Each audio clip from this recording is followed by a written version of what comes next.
पहली कैबिनेट की आज मंत्रिमंडल की आज पहली बैठक हुई और जैसा कि 12 फरवरी 2022 को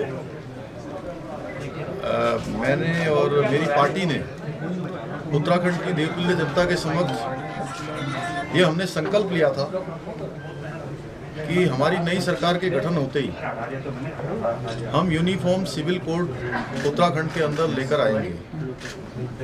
और उसके पीछे हमने कहा था कि हमारा राज्य हिमालय का राज्य है, गंगा का राज्य है, अध्यात्म और धार्मिक केंद्र बिंदु हमारा राज्य है। हमारी यहाँ की धार्मिक विरासत है, हमारी अपनी संस्कृति है, सैन्य बाहुल्य हमारा प्रदेश है।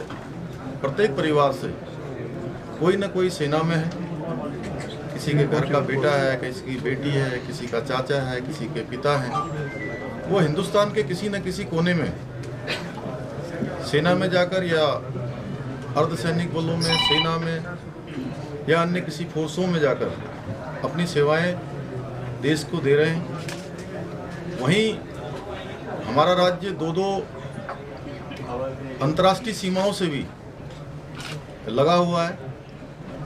ऐसे में जरूरी है कि उत्तराखंड राज्य के अंदर एक ऐसा कानून होना चाहिए जो सभी के लिए समान हो। और हमने उत्तराखंड की देवतुल्य जनता के समक्ष ये संकल्प लिया था कि हमारी सरकार के गठन होते ही हम इसे लागू करने की दिशा में कदम बढ़ाएंगे और एक स्टेक होल्डर्स, विधि विशेषज्ञ और समाज के क्षेत्र में जिनका बड़ा अनुभव है, विभिन्न क्षेत्रों में जिन्होंने काम किया है, उन सभी को मिलाकर एक कमेटी का हम गठन करेंगे, एक उच्च स्तरीय कमेटी बनाएंगे। वो कमेटी यूनिफॉर्म सिविल कोड का ड्राफ्ट तैयार करेगी और हमारी सरकार उसको लागू करेगी।